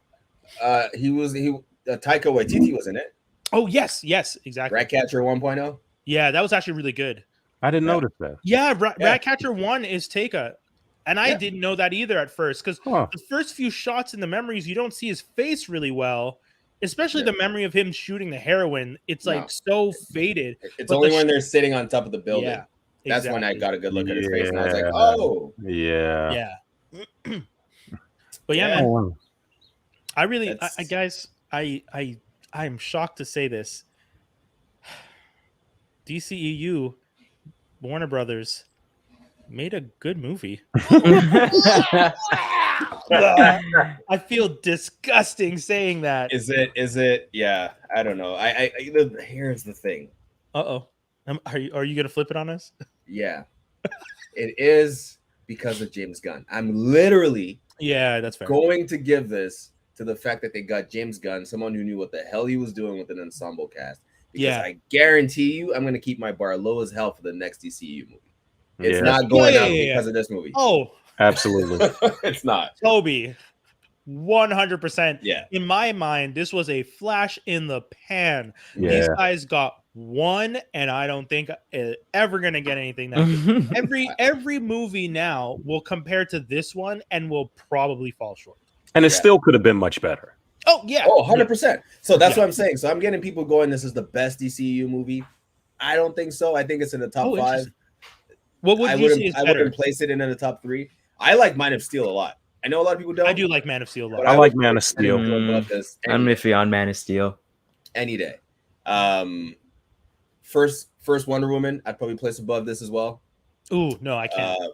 I remember, Doc, I remember you liked 2/3 of it, and I think the final third you did not like. The final not the final third, not the final third, like the final 15 minutes. Minutes. Like the battle. That sounds like a 9. That sounds like an 85. That sounds like a good pass. You know what it is? I always tell and people, I can tell you it. the exact moment. It's when they're at the field, and she goes into the area that they're like, oh, no one could survive that. The minefield area. Yeah, she goes into the field towards the end. From that moment onwards, the movie falls apart. Sure. It tanks absolutely from there. Yeah. But everything before was so good. I really loved what they did before. The Amazonians were amazing. Gal Gadot did a great job as Wonder Woman, which I said it before the movie. I didn't think she was going to, and I stood happily and firmly corrected. She did deliver a great performance. Hippolyta was great. All the Robin. What's her name? Sean Penn. What's the actress that played the general that was in Princess Diaries? And I know who you're talking about. She was also in House of Cards. She was like the wife in House of Cards. I was just gonna say her name is Robin. I was Robin Wright. Right. Thank you. Yeah. Robin Wright as the general. Fantastic. All of those people did such a good job. And then you get to this one part with Ares and war and I just couldn't. Yeah. I really didn't like it. Yeah, but it didn't get held together. But that's the thing. This movie, the Suicide Squad, because pretty consistent throughout. Yeah, that's for me. It's the fact that it's consistent from beginning to end. The beginning is funny. The middle is still funny. There's a lot of emotion. We didn't talk about Ratcatcher 2.0, but Bloodsport, that's it. I feel like we skipped over the heart. But if you guys watch this movie, I think one of the elements, at least for me, that I like about the DC films is any of the movies that have a really solid take on the emotional aspect of the characters does well. Man of Steel, because of the emotional aspect, did well for me. The beginning of Wonder Woman, the emotional aspect of her whole life changing and her whole comprehension of what the world meant, and that team that she built and her connection with that team, really good. And then with this movie, the connection between Ratcatcher is the daughter that Bloodsport never wanted but needed as inspiration, and that relationship that they had, where she saw her father in Bloodsport, and he saw his daughter in her, and they were able to make that work together, and they did keep their promise to each other that I will get you home and I will get you home. And I didn't expect that. I thought that because any movie where one person says to another, I promise to get you home. I thought Bloodsport was going to die because of that. For sure. 100%. Was his last day till retirement? Yeah, exactly. Every time. One more mission. But before we wrap up, I feel like the fact that Starro is the main bad, I think that kind of, I mean, like if that's the last boss, then I think that's a really good last boss. Because I mean, the first movie is like, well, what if Superman went bad? And it's like, well, the first team, you have nobody that could fight Superman. Nobody's on Superman's level. That's kind of, so you get a dude that can shoot real good. Yeah. Okay. Sure. You know how that would have worked though, is the fact is Bloodsport's backstory. It would have worked in them facing off against Superman, right? Because in the comics, his backstory is that like he ends up being the one who put Superman away for a while by shooting with a kryptonite bullet. Right. Yeah. Right. That might have worked, but you're right about Starro. It was kind of like there was no way a big bad like that wasn't destructible. You know what I mean? Yeah, it felt thrown together. It felt kind of thrown in there. Yeah, a little bit. You could do an entire movie on him taking over and creating an army and all these things, and to put all of that in 20 minutes, it felt barely, really thrown in there. That felt too fast because I understood, like I liked it, and that's fair because I'm usually the one who would complain about that, but I actually liked the explanation that they got it and they essentially tortured it for 30 years. And Thinker didn't really do much. No, Thinker was. I expected a bit more there, especially for someone who had like some kind of control over Starro. I thought he would have had more like a puppeteer kind of, but he was kind of weak. You know those video games where part of the like a side mission isn't to actually kill a boss, but just to get information so that you can get to the boss. That whole Thinker segment felt like that. They didn't. They're drinking and dancing and Polka Dot Man's picturing all the women in the club are his mom, and it's like, he's got issues. Yo, you've got issues. He's got mad issues. That is a scary thought. Oh man, seeing your mom everywhere like that, she caused some serious trauma. Did you hear why? What's his name? Pete Davidson took the role of that character. Blackheart. Yeah. Do you know what Blackheart's real name is? Full name? No. Richard Hertz. Dick Hertz. There you go. So he said James Gunn came to him. He's like, yo, I got a part for you in my movie. He's like, oh, I'm not really a good actor. And it's like, you get to play Blackheart. And he's like, okay, what's so special about him? His real name is Dick Hertz. And he's like, well, you had me at Dick, sir. I'm in. What an idiot. I love it, though. That is very much a reason Pete would take a role. Yep. I believe it. 100%. Would you guys recommend this film to other people? I think it's for the usual. Yeah. 100%. Good action. Yeah, definitely. I think I'll take you up on your recommendation then. It's got a pretty high score right now. A little too high in my opinion, Rotten Tomato wise. But IMDb is more accurate. 7.5. It's like right there. Yeah, in my opinion. Yeah. So I'll say this, and I agree with it. I would say if you can the theater experience was pretty nice. I got to go to see it in a theater that was completely empty. I got really lucky. And VIP theater too. So we got big That's comfy all I couch do now, seats. for sure. Oh, okay. You did it all up. Oh yeah. You I did it sipping up on my strawberry smash gin blend as I'm watching the first act of the movie, and I'm just like, this is how you're supposed to watch movies now. But yeah, can I make one more comparison? Yeah. So you were saying that Amanda Waller, basically Peacemaker is like her hammer, basically, right? Yeah. Okay. Much. Is that very similar to Mission Impossible Fallout, where Angela Bassett's character from the CIA, and then Jim Caviezel, what's his name? Sorry, not Jim. Excuse me. The guy that plays Superman. That's her hammer. Henry Cavill. Yeah. Henry Cavill's her hammer. Yeah. And that's funny because they both played DC characters. She played Amanda Waller first in Green Lantern, and he was Superman. She did, didn't she? Yeah, she was the first Amanda Waller. In the live action, excuse me, in the live action. Yeah. Because I think we all try to forget that movie. That's super forgettable. I know, CC is the one that does the voice. Yeah. She's great.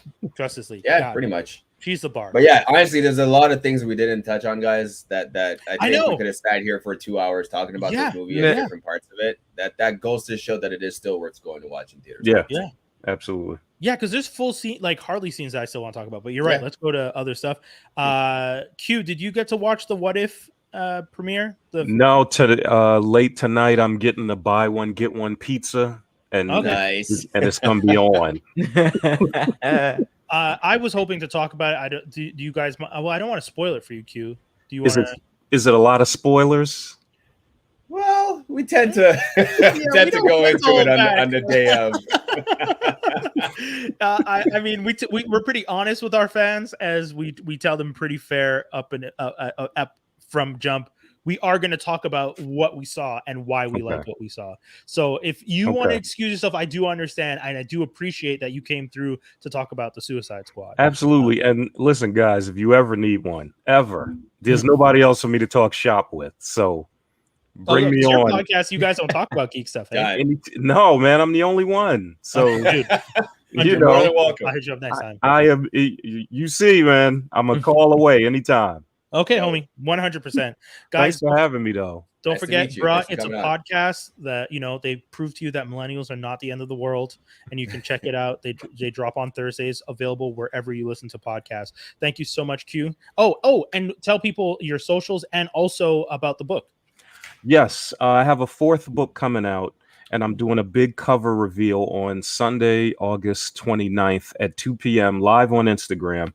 Cool. I'm giving a whole lot of good prizes away. I'm going to reveal the cover. There's going to be a live performance.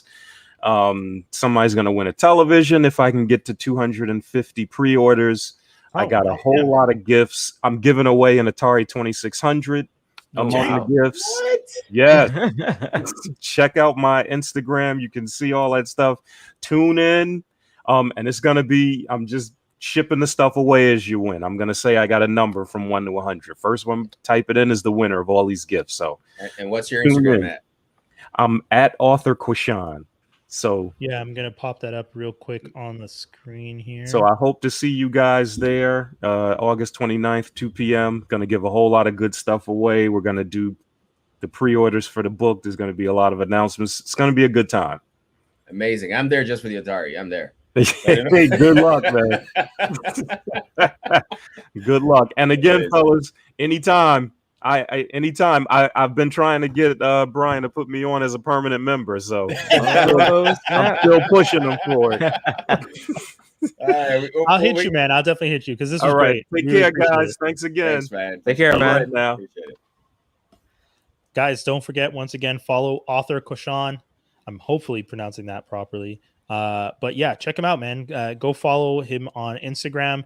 And August 29th. That's gonna be dope, man. Chance to win a TV out here, just and an Atari, bro. Yeah, that's pretty dope. That is pretty damn dope. How do you even have access to an Atari 2600 right now? A functioning Atari 2600. I'm in. That's amazing. Geeks, we're gonna be talking about What If. The first episode of What If dropped today. The premiere, the 11th, is moving everything to the Wednesdays now. Oh, confused. You were confused? Well, here's why. Okay, hit me. Before these series dropped, they said this ties into everything. The MCU, it's canon. Yeah. What does canon mean anymore? I think it's canon in the multiverse. Well, I think canon is anything and everything, man. Yeah. It's the universe, man. I think what they're doing is, one, I think these are going to end up being comics that they release. Okay. And two, I think they're connecting it because Loki ended with the multiverse, that everything you watch on What If is a multiverse story. Like a branch in the multiverse that you might not necessarily see in the MCU, but it's happening elsewhere. Okay, I get it. That's fine. I think that's what we're seeing, because when it starts, the Jeffrey Wright's character doing that usual that whole spiel about I am the Watcher, I can always watch, but I cannot interfere. You know, I was just like, oh, okay, like I get it. This is cool. And I liked it. I like what they were doing with it in the first episode. I thought I also like the fact that they pinpoint the moment. Yeah. They're like that, like and we won't do this very long, but when they pinpoint the moment by saying when it's just like, oh, Peggy, what are you doing here? Sorry. Let's start from the beginning. This first episode is a reimagining of the beginning of the MCU. Captain America, the First Avenger, is told from the perspective of if Peggy Carter became Captain Carter as opposed to Steve Rogers becoming Captain America. And the moment where in the movie Cap is about to get transferred, like turned into the machine, and things kind of go haywire. Peggy is on the floor because she decides to stay instead of going behind the glass. And that one moment, one difference changed everything, because Peggy notices someone trying to trigger the bomb. She runs, it goes off. She tries to save Steve. Steve gets shot in the stomach. She's helping him. And then Howard is yelling, we have to do this now. We won't have another chance. So Peggy jumps into the machine. And that wasn't a thing in the original multi whatever universe you want to call it. That the bomb, like someone was in there that was a spy about to blow things up in Captain America. Don't they stop it? Either they stop it or they do, because I don't remember that scene. I do remember that something happens. But I think it happens after he's already been converted. Okay. Or something like that. There's something that happens similar to that. I gotta go back and rewatch the beginning there, because you're right. I didn't remember that, but I'm like, there's nowhere they're putting this in, and it wasn't something that happened in the Captain America movie. Peggy Carter is Captain Carter. Yeah. And Steve Rogers. So I thought, if she's Captain Carter, he might be the Winter Soldier, right? He might have that Winter Soldier arc instead, because they're close. Same way he was close with Bucky, she's close with him. So he might have that but then, to my surprise, he ends up being Rhodey. Yeah. Like a different version of War Machine. So does Steve Rogers, does he even get muscular? Does he even grow bigger, or he just stays the same? Okay, so I could see why he doesn't become Winter Soldier. He stays the same, and he's paralyzed from the waist down because he got shot pretty much in a place where it's like his spine or something gets affected. Wait, he just gets like mechanical legs. Was he walking? Yeah, but you're right. He's in physio. Yes, he's in physio. Yeah, because when she's training, he's on those bars trying to get back to. That's fair. Okay.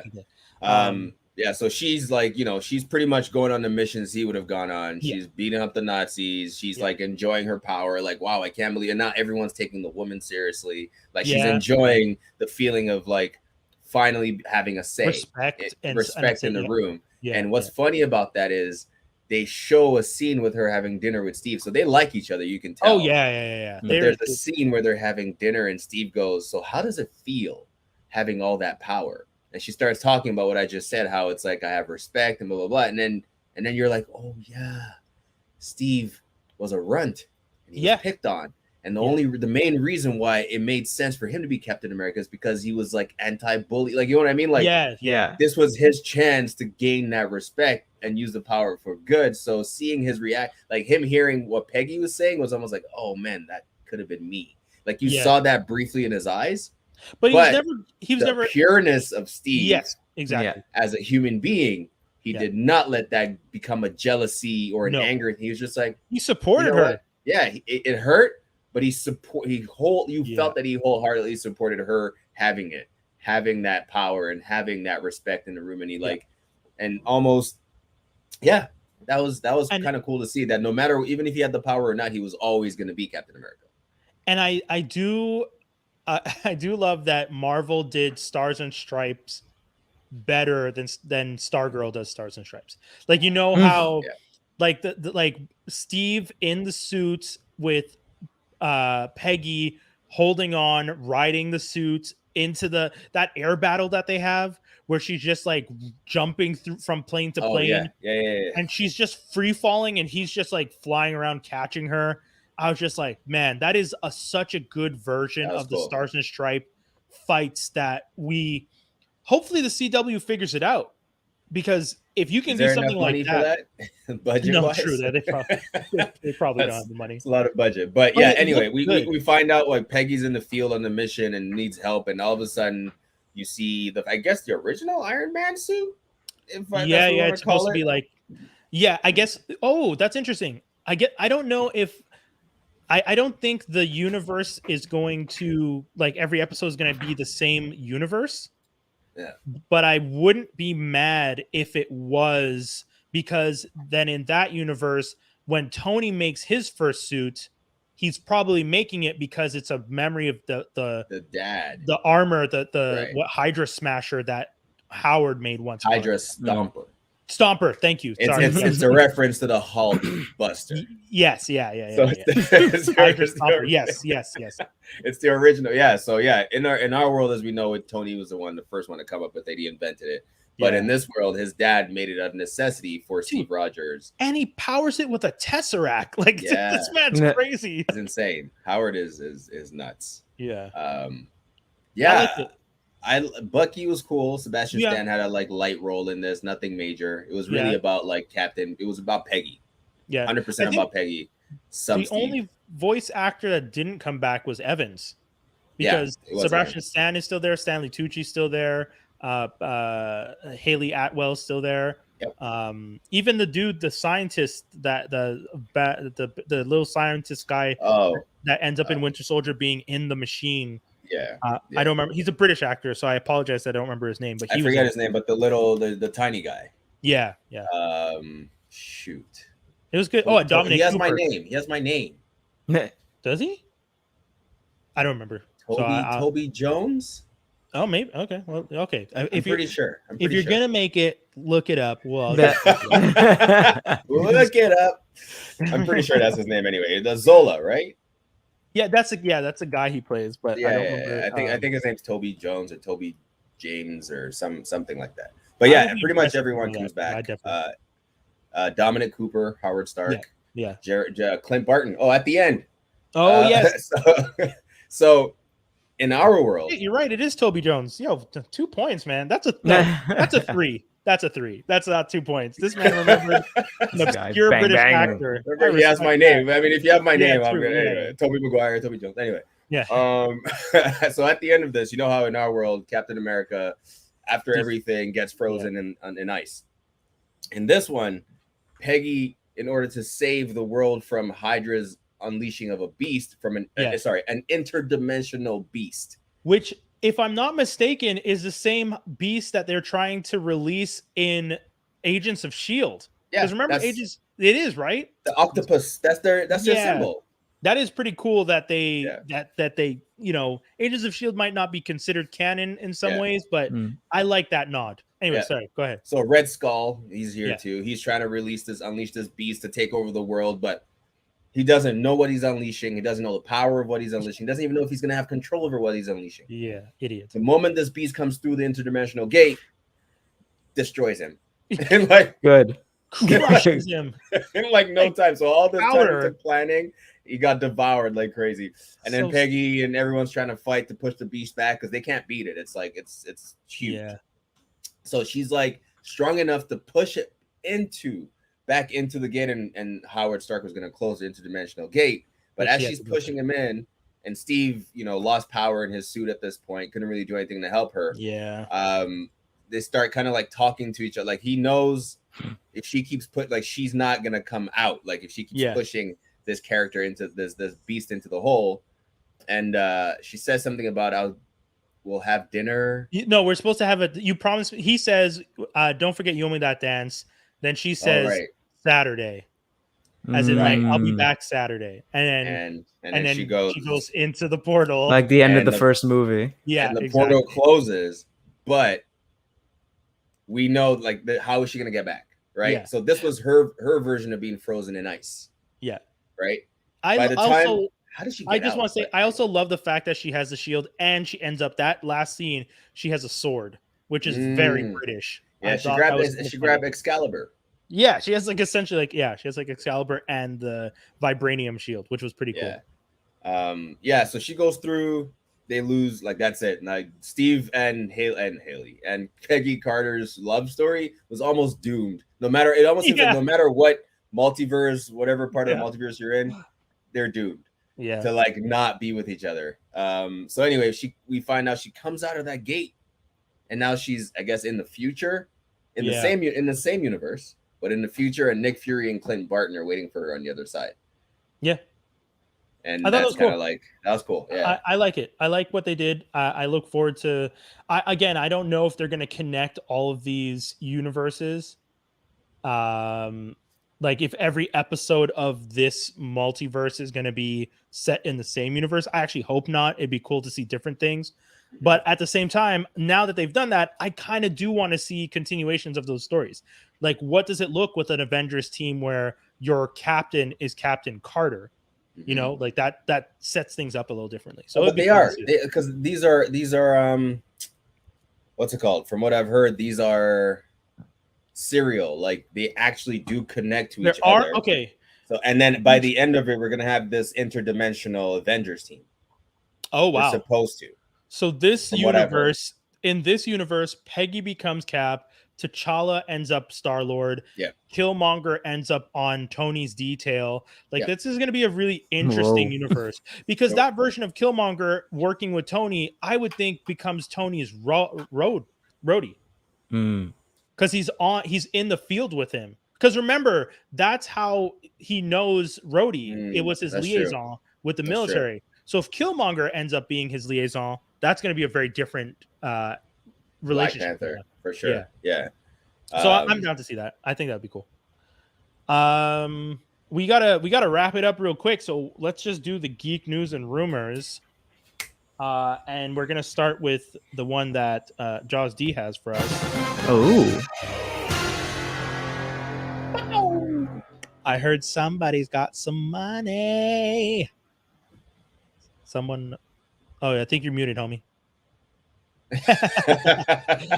I didn't know I was gonna represent this one. Okay. Well, cool.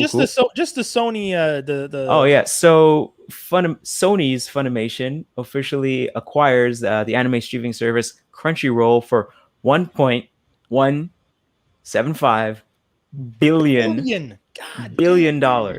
Yo, anime has made a resurgence in the past 5 years. God damn. Like a massive resurgence. Only took one big pandemic for everyone to be like, yo, I need to watch something. Yeah. What's this One Piece everyone's talking about? Oh my god. I tried. That's true. That might have helped. And then Sesame Street looking over with its 1,000 and something episodes, like, am I a joke to you? Yeah. That's great. But it makes sense, man. Yeah. I tried watching One Piece. I tried watching Naruto. Naruto's probably a better watch than One Piece. One Piece because it actually ends. Yeah, One Piece Naruto actually ends. One Piece has almost like 1,200 episodes, something like that. Yeah, it's a lot. Damn. Yeah, that's binge worthy though. Like the first 100, not so much. Yeah, sure, yeah. Because the Brits do this thing where it's like, here's 6 episodes. We'll be back in 5 years. It's like, no, motherfucker, I want more of the show. Meanwhile, One Piece was just like, here's 1,200 episodes. They're shortening the original name of One Piece, though, right? What was it? You won't leave in One Piece by the time you're done because it's. I'm out, folks. That's it. No, that might as well have been one of the dad jokes we were talking about earlier. Call back the dad jokes on TikTok. Jeez. Oh my god. But yeah, that's just terrible. I think it's a great move. I think there's so much content on there, and having Funimation and Sony kind of pushing this, because Crunchyroll, it's kind of it's weird. It's still kind of underground. It's only really known by like anime fans. Yeah. So I think this is a huge deal. I wish I was part of that deal. That's amazing. 1 billion. Sheesh. Okay, I'll end with that part. Chloe Bennett exits Powerpuff Girls CW pilot. So for those of you who know, we've talked about this before. The original pilot did not get picked up, but they didn't drop the project. They said, "Oh, we'll let you reshoot the pilot." And then now Chloe Bennett has left. She's realized how low her stock would have gone if she stayed on this damn show. Supposedly, after it was Agents of scheduling. Shield. She said it was it's always a schedule. It's always scheduled. It's always scheduled. But Wink, I wink, guess nudge, the nudge. show just won't blossom like the CW had hoped. Huh? Oh God, what is happening? Why are they doing these dad jokes? Boo. I can't Get off help the it. stage. Get off the stage. Get off the stage. Boo. Are you proud of them, Toby? Like, this one I'm more proud than the first one. 100%. Oh my Man, what happened? I left for a few months, and look what happened. Someone had to take your place in terms of dad jokes. God. The last piece of news we have here: Sonic Movie 2 taps Idris Elba to voice Knuckles. That's surprising. That's pretty cool and surprising. He won't have an accent, I hope. He might. I don't know. Sometimes Knuckles sounds like the tough guy. I know in some iterations in cartoons he has like a Australian accent because he's an echidna. Okay, yeah. I mean, it all depends on how they want to go with it. Interesting. My thing with it is because I didn't know this. I saw a lot of people posting in the Black Nerd groups that I'm in. Is it true that Knuckles has always been seen as a character of color? Like some people say he's black. I honestly have always thought of him as a New York kind of character for some reason. Well, because across like that Yonkers, you know, because he's kind of like that because of his hair. His hair looks more like kind of like dreads kind of thing. And I think that's where people kind of lean into that a little bit more than usual. Okay. But yeah, I mean, like he's not, he's not a guy that likes chili dogs. He's not like that. Okay. But didn't Jaleel White do Sonic's voice when Sonic been black? Yeah, he did for the first 2 American series. He did his voice. Yeah. Because I knew Jaleel White had done Sonic's voice, I kind of thought of Sonic as black. Okay. But I guess Jaleel's not really doing a black quote unquote black. He's just doing the voice. He's just doing a voice. More nasally version of his voice. Yeah. It doesn't really matter. When it comes to characters like that, their ethnicity doesn't. True. Yeah, it's just because I saw so many people posting about Knuckles is black, and I was just like, they should be mad about Mojo Jojo being white. If you really want to, Mojo Jojo Jr. Yeah. Actually, there's one more bit of news that came out recently. Sure. It sounds like we might want to apply the "Don't get too attached" tagline to Guardians of the Galaxy 3. Oh, James Gunn has said it's possible that he might kill off a character or 2. Oh, everyone's assuming it's Drax. Because he's not coming back. He already said he's like, well, my contract's done. Yeah, and also he's like, I mean, I'm not again because I consider him the best actor out of all those wrestling actors like Cena, Rock, Batista.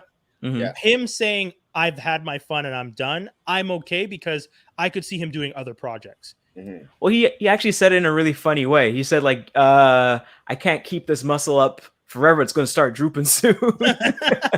That's how he kind of said his exit was. It's like, I can't be this beef forever. It's not feasible. It's not. I got to relax at some point. That's funny. Tell that to The Rock. Yeah, that's up. That's The Rock. Yeah, he's not The Rock. I mean, like it's not like The Rock and Cena are working with Danny Villeneuve constantly. Yeah, true. You know what I mean? In really like art, hard sci-fi movies. I remember we announced something for Dune once on the podcast, and all of us said, "Oh, Joss isn't here. Why do we even have to announce it? We don't care." And watch y'all coming back, man. Dune. I'll take the it. Spice must flow, guy. The spice. Dude, if that movie ends up being as good as people are expecting, I'm down. Dude, Denny, man. Yeah, that poor movie's gonna get Sicario, man. Though. Did you see Sicario? Oh, I gotta rewatch it. Sicario? Yeah, he did the first one. Yeah. The first one's dope. Yeah, first one's really dope. Really it's gonna, man. I feel That bad movie's for them hard. though. All these movies are gonna because it's gonna do same day drop on HBO Max. Yes, the piracy that's gonna hurt that one too. Yeah, but I mean, so be it. The HBO made that deal, and I guess it is what it is. I'm sure their stock is up and their subscriptions are up, but those movies are definitely getting hurt in the box office for it. So we'll see. Guys, that's the whole show. You crazy people. Thank you for everyone who's tuned in. I see a whole bunch of y'all have been watching throughout the whole show. We always appreciate you guys. We just want to remind you guys to check out our boy Q. That's his IG author. I'm going to spell it out. QUASHON for anyone who's listening, because I realized I didn't spell it out before. So it's author QUASHON. So if you guys are listening to this, and like he said, he's going to be doing his draw on August 29th at 2 p.m., right? Is what he said on IG. Yeah. So make sure you guys follow him. And hey, you never know. You might have a chance to win some of those dope prizes he talked about. Get off my Atari. claimed. Also, Skitty! Hey. Man, I wish you could jump in for 2 seconds. Shout outs to our boy. Once again, Lilandra is hip hop is the title of this episode. I called it, gang. Yes, sir. Called it. And we were saying before, this is such a crazy, wonderful day. I also like that her initials are LL, and she's it made me think of that's so LL Cool J. Yeah, so that LL, is, yo, bro. If you don't have your kid in the studio Huh? from now until she's like 17, she can't leave. Yo, she's got to be hip hop at this point. Dude, he's also gonna. He's probably been making beats. He's gonna like sample her first cry and make a beat with it. You know, like Aaliyah style. yeah. What was that song? Tell me something. Yeah. Yeah, man. So once again, congrats to Skinny and Danny. This is again a beautiful day. Yeah. We're so happy that we got to do the podcast today too. Like this is such a fun, like again, one day when she's older and she gets to listen back to this is gonna be such a fun thing, at least from my perspective. I hope she likes it. Sure. She likes listening to that. How excited! My dad's such a dork. Yeah, oh my goodness! All this plastic stuff. All the uncles were mad excited to welcome you into the world and welcome you as another blurred to the world. So we look forward to meeting you. And yeah, man, that's it. That's pretty much the whole show. This is a great one. I had so much fun. Shout out to Q. Guys, anything you want to tell the people before we bounce out? I ain't got nothing special. No. Jaws, anything? You can catch me on Twitter at JawsD. You can catch my dude Proto Man on Canadian Slag Podcast on YouTube. And I do have an Instagram, but I barely use it. Yeah, you never use it. Nah, barely use it. We out, folks. Thank you so Yes, much sir. for tuning in. We'll be back next week with another one. Peace, y'all. Deuces. Bye.